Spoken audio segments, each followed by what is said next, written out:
Hello, thank you for your interest in the Minnesota Principals Survey. My name is Katie Pekel, and I'm the Executive Director of Educational Leadership at the University of Minnesota, and I lead the statewide survey of school principals, assistant principals, and charter leaders. We're so excited to share with you today our new tool to explore the data on your own called Tableau. Let me first tell you a little bit about the history of the survey. In early 2000, the Minneapolis Foundation and the Joyce Foundation approached us at the University of Minnesota and said, we'd really like to know how our principals, and in doing so, we'd like to elevate their voice. So they asked us if we would be willing to develop a survey to help do just that, elevate principal voice. In order to do that, we got together a group of stakeholders from across the state. We reviewed the literature and we reviewed current instruments that were in the field. We developed the first survey that we administered in the fall of 2021. Following that, we did our initial report. We did some follow-up focus groups around the state, and then we published a series of policy and practice briefs based on 5 broad areas. Our second administration of the survey came in the fall of 2023. At that time, we had updated some of the questions, streamlined some of the questions, and then reported out in March of 24. This past summer, we completed focus groups, and we are about to release some more briefs that might be helpful to particular users like legislators, prep programs, professional development providers, and even school districts. The survey reports that we have can all be accessed via this QR code or this Z link. This is where all of our reports from the 21 and the 23 survey are housed. So what did we do with the 21 survey data? We actually did a lot with it. We gave the individual reports to the prep programs. So for example, here at the University of Minnesota, we gave the data from anybody who said that they attended the U of M's prep program to our administrative licensure folks so they could see how their students felt about their preparation in licensure, their experiences, et cetera. It informed a lot of the work of the 2 principals associations, PD offerings that were happening through the Department of Education. In fact, the Department of Education uses it in their current rollout of their statewide system of support called Compass. It drove a pilot program of professional development that we did with the department. It also prompted some partnerships with school districts. It supported other University of Minnesota researchers, specifically looking at mental health. We gave a lot of presentations on the data, and as I mentioned already, we generated 5 policy and practice briefs. When we think about the 23 survey, just to give you a broad brushstrokes, these are the topics that we surveyed on. You'll notice at the bottom left-hand list, there are 2 subject areas in maroon. Those are because they're part of what we call the insert to the survey. So each year, in order to not extend the length of the survey, we take one section out and we put in a new section to ask folks about. In the 23 survey, that was mental health and the robust legislative changes that took place in the 23 legislative session. We had pretty good response rate in our first rollout in 2021, 34% of respondents, so 779 leaders out of 2,323 responded. Very good representation from both greater Minnesota and the metro area. We had an even larger response rate in 2023 with 41%. When we look at that response rate and kind of break it down a little bit further, we can actually say that the data is fairly representative of those who are serving in Minnesota schools right now. So for example, you can see the percentage of respondents that came from a district or a charter school, what level they came from, elementary or secondary, how many were principals or directors versus assistant principals, and then of course breakdowns by gender and race as well. When I say that this is fairly generalizable, when we look at data that shows how many principals, assistant principals, and charter leaders fall into these categories, it's really pretty close to the percentages that we see here as well. That's why we say the data is fairly generalizable. I am now so excited to introduce the section that I'm sure you're all most interested in, which is our data visualizer. And to do so, I'm going to bring in my colleague, Dr. Sarah Kemper. So just before I hand it over to Sarah, I just want to say Sarah is my research partner in this work, and she does a lot of the very heavy lifting on the backside, and is really the reason why we're able to bring this data visualizer to you today. So Sarah, I'm going to turn it over to you. Thanks, Katie. And I'm really excited because I'm here with two of my colleagues who have worked very, very hard on this tool, Yue Zhao and Qin Zhao. So Yue Zhao and Qin were our graduate research assistants. They are both PhD students in the College of Education and Human Development. And I'll have them quickly introduce themselves and share a little bit about their contributions to the project. So Yue, we'll start with you. Thank you, Sarah. My name is Yue. I'm a PhD student in the Quantitative Methods in Education program in the Educational Psychology department, and I did the first iteration for the Tableau visualization using the 2021 data. Thank you. And Qin? Hi, everyone. Thank you, Sarah. Thank you, Katie. Yes, I was the grad assistant with the program as a PhD student. I'm also from Quantitative Method in Education from Department of Education from CHD. So I was following by US project and working for the 2023 data collection and also working for the Tableau visualization. Thank you, Qin. So this has been a team effort, and we're just so thrilled that Qin and Yue's work has now come to fruition, and we have this beautiful tool to share with you all today. So as Katie mentioned, I'm a research associate who works very closely with her and our graduate research assistants on the Minnesota Principal Survey Project. I am at CARI, the Center for Applied Research and Educational Improvement, which is a college-wide center within the College of Education and Human Development at the University of Minnesota. So what is the Minnesota Principal Survey Data Visualizer? This is an interactive tool for exploring and analyzing Minnesota Principal Survey data. It's created using Tableau, which is a visual analytics platform, and it's accessible via your web browser. How to find it? There are a few ways you can get to it. You can go to our homepage, which is found at z.umn.edu/MnPS. I'll bring you there now. It looks like this. If you scroll down, you'll see our most recent reports, the executive summary and the full report from the 2023 survey. And if you continue scrolling, you'll see our links to Tableau. So here's where you can access the 2023 data. Just like that. And then likewise, the 2021 data.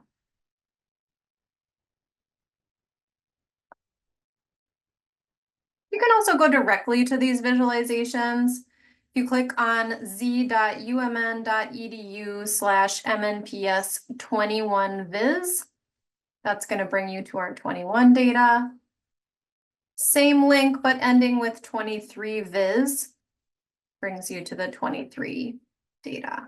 And we really recommend that you have our full report accessible from our MnPS landing page open while you explore the data. This will really allow you to be sure you understand the context behind the question and the full question wording as it appeared on the survey.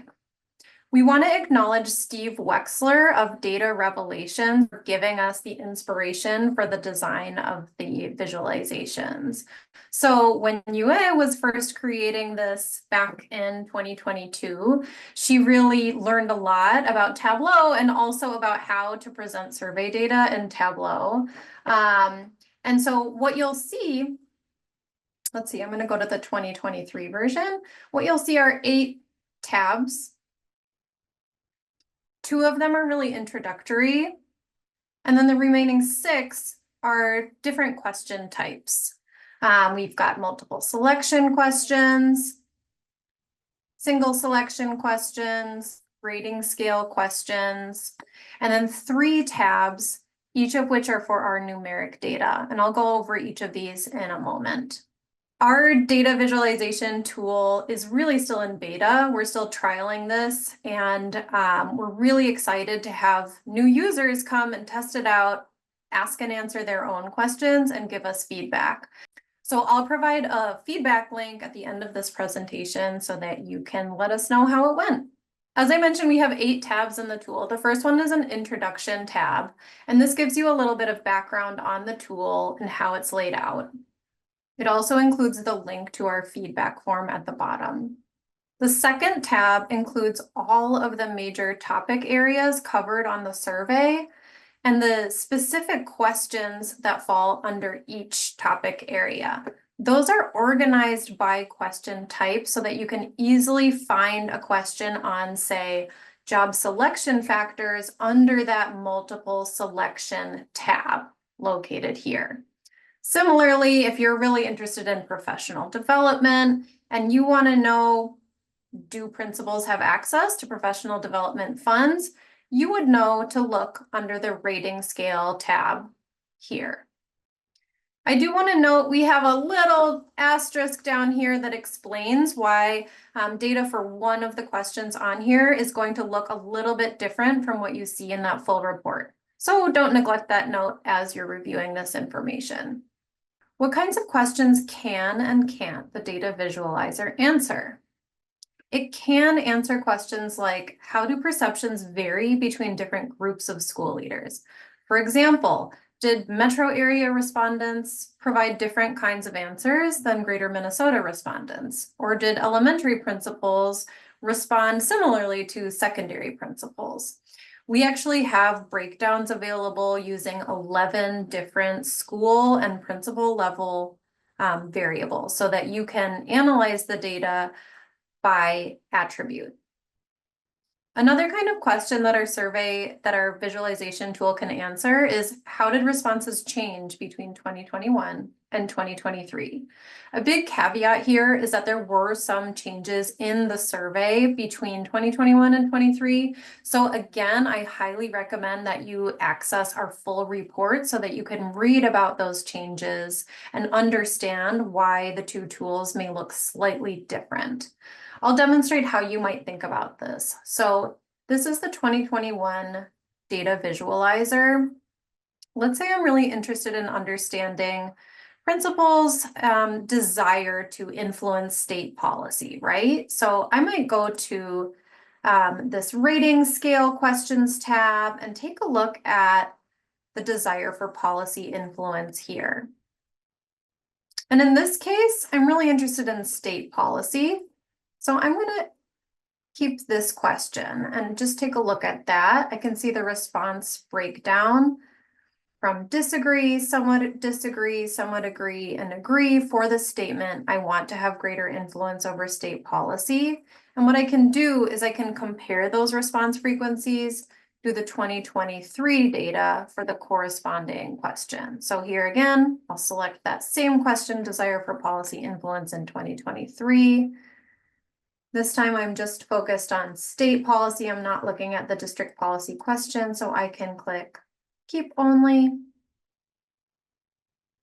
And now I have this side-by-side comparison that allows me to look between the 2 years and understand how principals' beliefs or perceptions may have changed. What kinds of questions can't the data visualizer answer? It can answer questions about the relationship between 2 or more survey questions. It can absolutely compare responses for different groups, as I just explained. But if you're interested in how responses to one question might relate to responses to another survey question, that's not possible to analyze using our survey data. Another question that can't be answered using the data visualizer is whether differences between groups are statistically significant. If you're a researcher that might be interested in either one of these questions, we highly recommend that you reach out to us and we can talk to you about possibly analyzing the data secondarily. Okay, now I'm going to transition to talking in more detail about each of the different question types, starting with multiple selection questions. I'm going to go ahead and click on that tab, multiple selection questions. So the first thing I'm going to do is actually select a question. So I go over here to this drop-down menu, and this is organized by major category in brackets. So you'll see career information here on the left, leadership, self-efficacy, mental health, policy and supports. Those are those major question categories. And then we have the specific topic of each question. So job continuation factors or job selection factors for career information. In mental health, we've got factors detracting from school leader well-being. We've got root causes of staff mental health. We've got root causes of student mental health, etc. For the purposes of example right now, I'm going to select root causes of student mental health challenges. And that will populate here. Okay. So now what you see is the actual question wording on the left. What do you think are the most likely root causes of the student mental health challenges you've witnessed in the past year? Select up to 3 root causes. In the next column over, we see the different response options. There's other way here at the top, trauma experienced by someone close or secondary trauma, trauma experienced firsthand or primary trauma, student engagement with social media, etc. If you're interested in seeing these in order, all I'm going to do is hover my mouse up here, click on that overall tab, and I'm going to select this sort descending by % of total selected.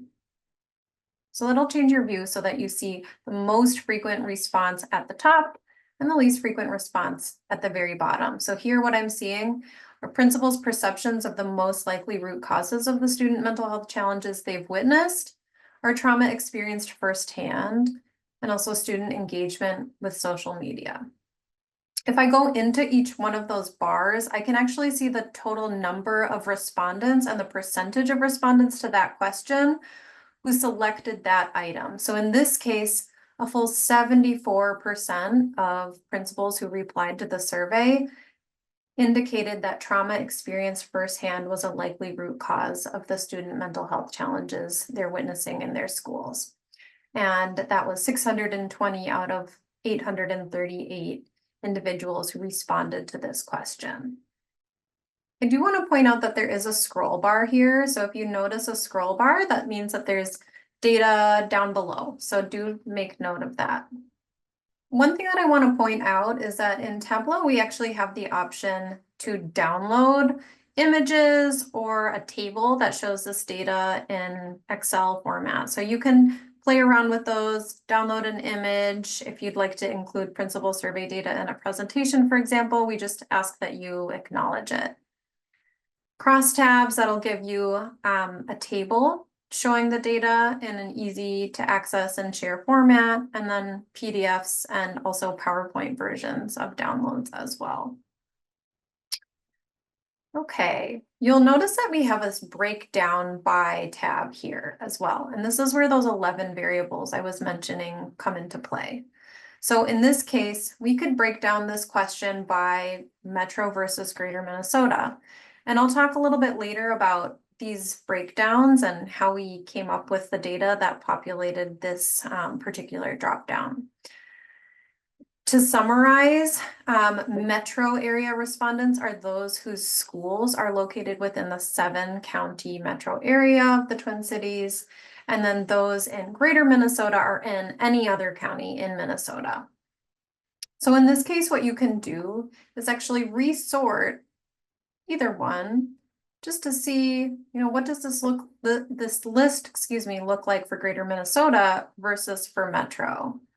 So here what I'm seeing is that regardless of where respondents are, that trauma experience firsthand is pretty persistent across the state as a major root cause, at least according to principals.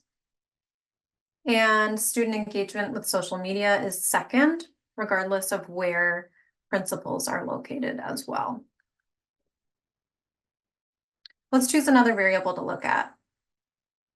Elementary or secondary. Here's where we see a little bit of difference. So I'm going to again sort by elementary. Top to bottom. And what I'm noticing here is that when elementary is in order, secondary appears out of order. So that to me, it really shows that student engagement was really a lesser prevalence response option for our elementary respondents than it was for secondary.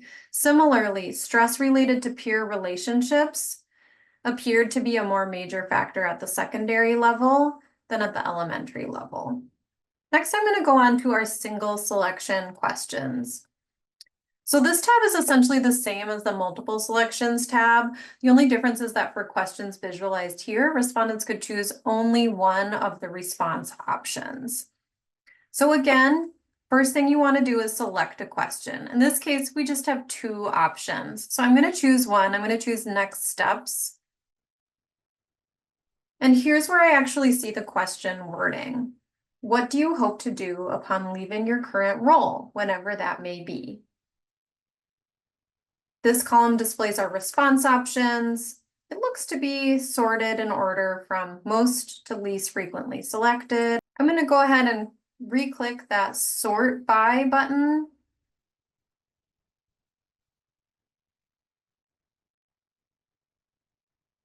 To make sure everything's in order, which it is. And you can see that the most commonly selected next step for principals is to retire, followed by undecided.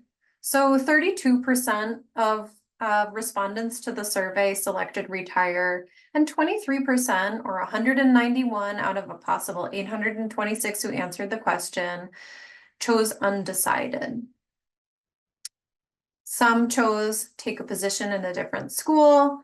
Some chose take a position in educational administration at the district level, so forth and so on. Because this is a single selection question, if you were to add up the percentages for each of these response options, they would total 100%. That was not true in this multiple selection case because respondents could choose more than one.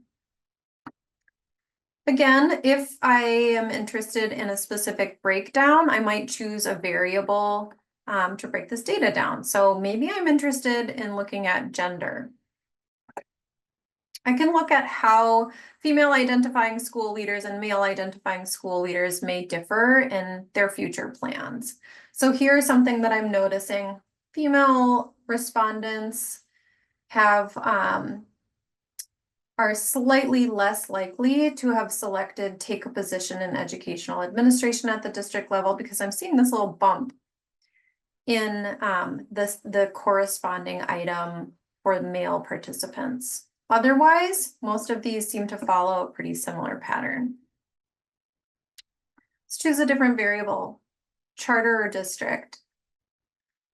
Obviously, the context for charter and district administrators is a little bit different, so it makes sense that their responses to these questions might be different as well. So again, we see a pretty big difference in the number that, rather the percentage that selected this take a position in educational administration at the district level. That may be less relevant to charter leaders, and that could account for this distinction. But again, that shows some variation in terms of those specific populations and how folks answered the question. Next, we're going to move on to rating scale questions. Rating scale questions are questions that ask a survey taker to rate their perceptions, beliefs, their level of agreement on a scale, typically from one extreme to the other extreme. So these include questions asking participants to rate the following kinds of things: the frequency with which they enact certain practices that might range from never or almost never to weekly or more, their agreement with a statement ranging from disagree to agree, their level of confidence that they have in their ability to enact certain practices, ranging from little to no confidence to more than sufficient confidence, their familiarity with recent policy changes, the responsibility for implementing recent policy changes, their level of preparation in various leadership domains, and the usefulness of professional development opportunities.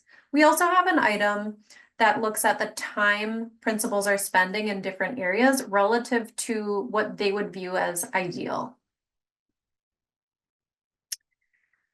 Again, we're just going to select a question over at the top right. In this case, I'm going to focus in on the category of working conditions and take a look at workload sustainability. Here I'm seeing this overall word here, and that's showing me that I'm looking at the principal survey data overall. It's not being broken down. And in this case, what we're looking at is responses to the statement, my workload is sustainable. And principals were asked to indicate the extent to which they agreed or disagreed with that statement. So you can see here, we have disagree, somewhat agree, and agree. And there are a fair number of responses in each of those categories. As we did with the single selection and multiple selection questions, we can break this down again. So let's take a look at percentage of free or reduced price lunch eligible students. So this gives us some indication of how responses might vary depending on the level of relative advantage of the families that are attending those schools. You'll see this SUP category right here. This stands for suppressed. And those are instances in which the population of a school was so small that we are unable to include information about their students that are eligible for free or reduced price lunch. If in any case you would like to exclude one or more of these levels from your analysis, you can simply click on it and click this exclude button, and that will remove it from the view. So now I can see that the principals who work at schools where fewer students are eligible for free or reduced price lunch are slightly more likely to agree with this statement that their workload is sustainable than principals who are working at schools with higher populations of free or reduced price lunch eligible students. There's not a really clear pattern, but I am noticing that each of these three levels have somewhat lower levels of agreement, not by a lot.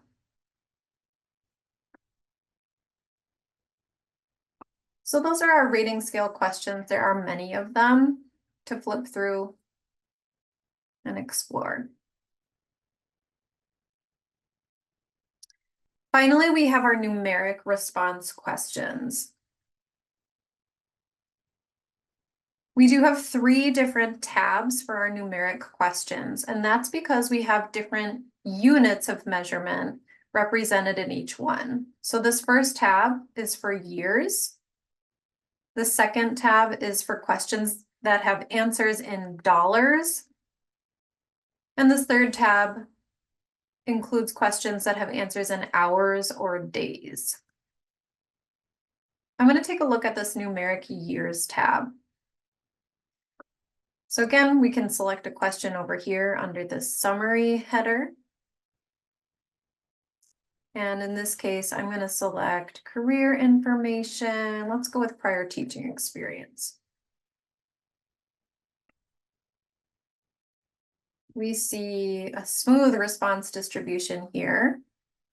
We've got the question on the left. Before you became a school leader, defined here as a principal, assistant or associate principal, school director or co-director, how many total years of experience, how many total years of teaching experience did you have? We see that overall label, which shows us that we're looking at the data overall. And then we have our y-axis, which tells us the percent of total numeric responses. So if I see, let's look at one of these tall bars, you see it's at 21%. So 21% of the responses are in this category or range. So in this case, what we're looking at, and again, I would point you to the units indicated on the tab, which is years. We're talking about the number of years here. So each of these bars includes responses that fell into a range. The 0 to 2 range includes responses of 0, 1, or 2. 3 to 5 range includes responses of 3, 4, or 5, etc., etc. So you can look at the response distribution here and see that, well, most of our data is falling within these 3 bars between 6 years and 14 years of teaching experience. If we want to break this data down, we again go to that breakdown by dropdown. And I'm going to select district or charter. Okay, so here's a case when we're going to need to scroll a little bit to see the difference. And when we're looking at these histograms, which is what these types of charts are called, we're really looking at the overall shape. Do we notice that the shape has changed or is different between the 2 levels of the variable? I'm seeing charter here, so I know I'm looking at the charter responses. If I hover over a bar, I can see the total number of charter respondents. So in this case, it's 84. And that's pretty different from the district responses. In that case, we had 900. So I just really want to encourage you to pay attention to those ends because they are quite different, and we should be cautious in interpreting the data when we're talking about substantially different sample sizes. So in this case, what I'm noticing is that really the mode for this charter segment is in the 6 to 8 range, whereas the mode for this district segment is in the 9 to 11 range.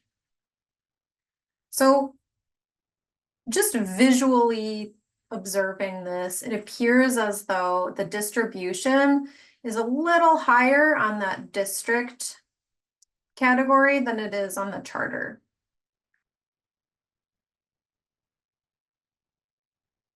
And you can select any number of different breakdown variables as well. Next, I'm going to talk a little bit about disaggregating data by principal and school attributes. I've given a few examples of how you can break the data down by different variables, but I'd like to share a little bit more about this. So for the purposes of example, I'm going to look at a single item in our rating scale questions tab. I'm going to go to policy and supports, and I'm going to click on the reasonableness of accountability measures. Okay, and in this case, let's say I'm really interested in how principals perceive the reasonableness of accountability measures at the state level. So here I've got a charter authorizer question, a district accountability measures question, and here's that state accountability measures question. So what I'm going to do is I'm going to click on that keep only. So that's the only item I'm looking at. Again, this is an agree, disagree item with 4 response options ranging from disagree at the low end to agree at the high end. And here I'm seeing that overall label, so I know I'm looking at all data across participants. And if I hover over any one of these boxes, I can see the total number that responded to that item. Looks like it was 853.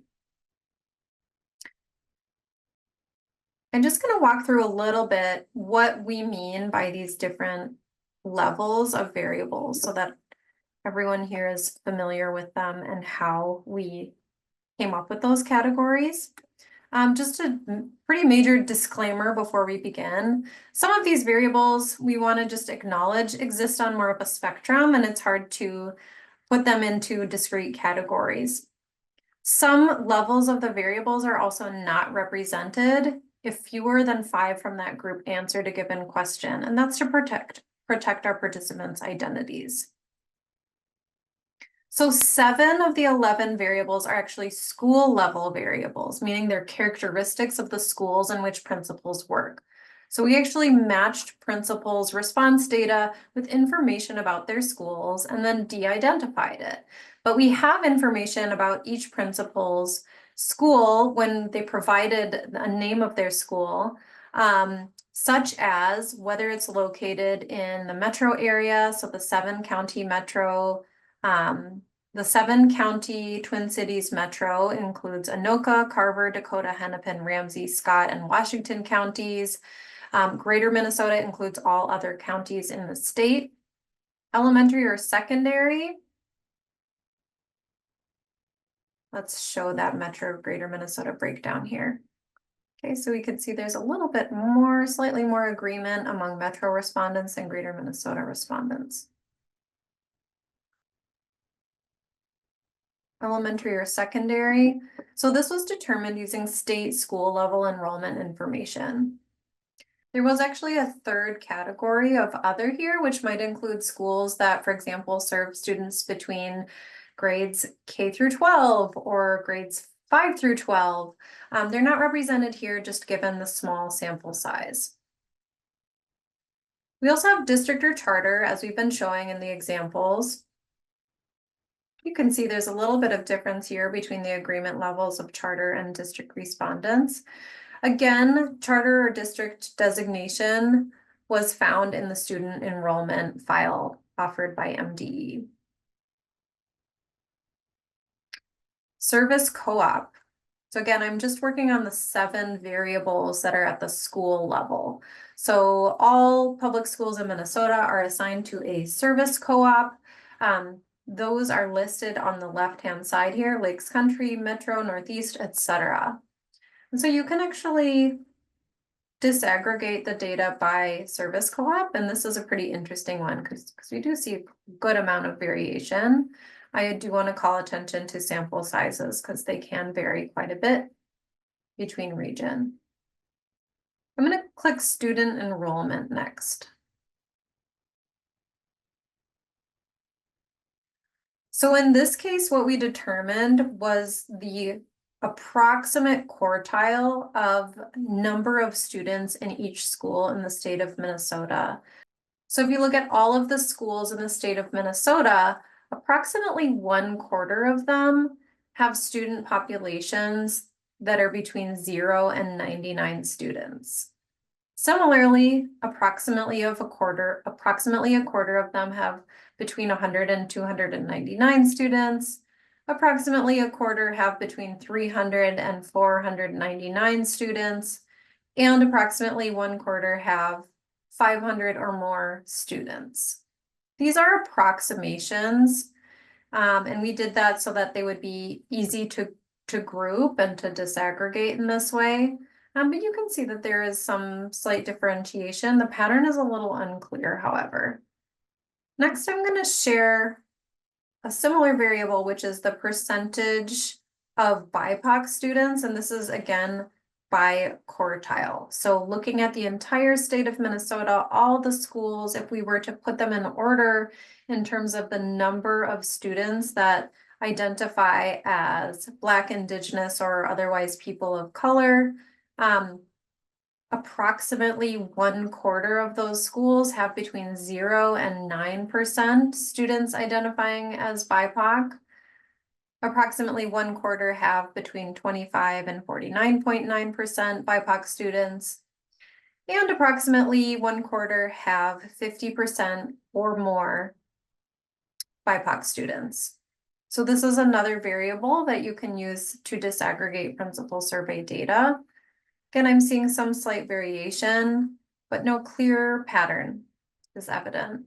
Finally, of those 7 variables that focus at the school level, I'm going to select percent of FRP or free or reduced price lunch eligible students. Obviously, that variable has different meaning now that there's universal free lunch.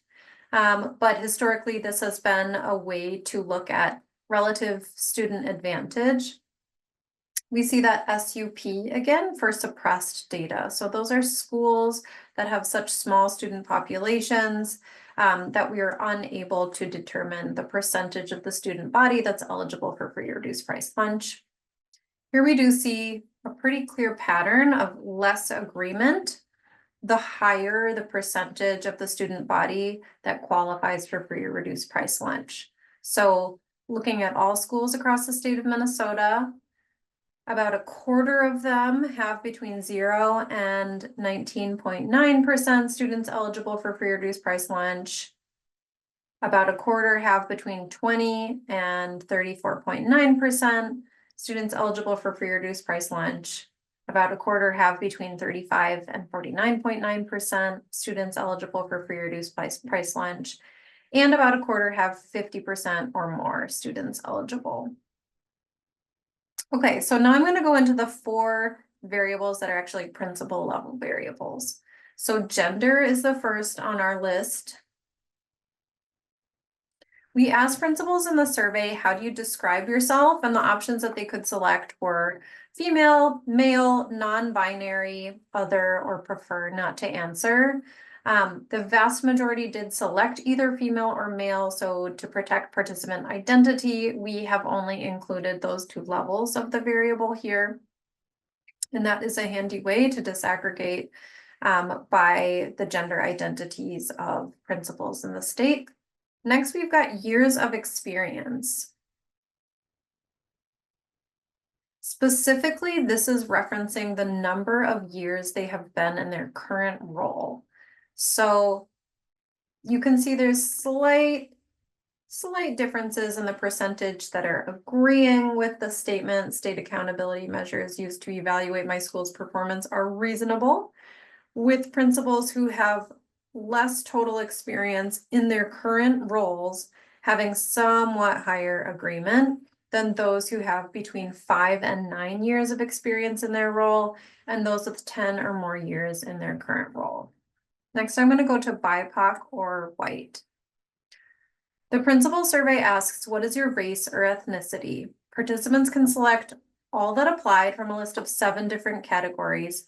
The overwhelming majority of respondents identified as white, which is somewhat what we expected given the population of principals in the state of Minnesota, roughly 90% of which is white. There were several racial and ethnic categories with 5 or fewer respondents. So we had to make a decision on how to include or not to include those participants given the small sample sizes.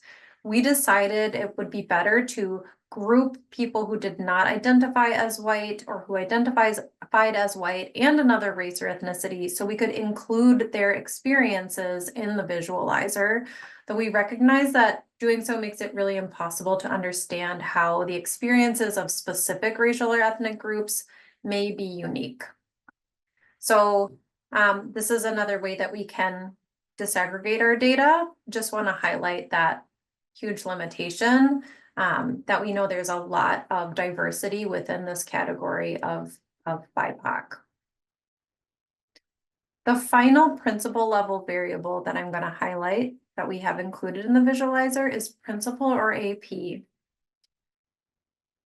And this discerns between those who indicated that they were a principal, a director, or a co-director of a school, those who indicated that they were an assistant or associate principal, listed here as AP, or other. They may have had some other school level leadership role that didn't really count as either a principal, director, co-director, or an assistant principal or associate principal. So those are in this other category. That's another way you can disaggregate the data. So that gives you an overview of our data visualizer tool. I hope it gives you some good information to get you started in exploring the data that we have. If you have trouble, it's probably because Tableau can sometimes be slow, so we ask that you please be patient with it and refresh the page if it seems like it's going really, really slow and you're not making any progress. I highly recommend that if you use the tool, you fill out our feedback form. It's pretty simple. It does ask for your name. It's not anonymous because we want to be able to know who's using it and whether we can contact you. There is sort of a yes, no, may we follow up question, but that's a really good way for us to get insight from you on how useful is the tool, is it easy to use, has it answered your questions, and if you have suggestions for us moving forward. You can always reach out to our team at MnPS@umn.edu, and we hope that if you found this useful and if you found the tool useful, that you spread the word to your colleagues in education in Minnesota who might be interested in using and exploring the data as well. With that, I just want to say thank you so much for attending this webinar, and we wish you the best in your data exploration. Thank you.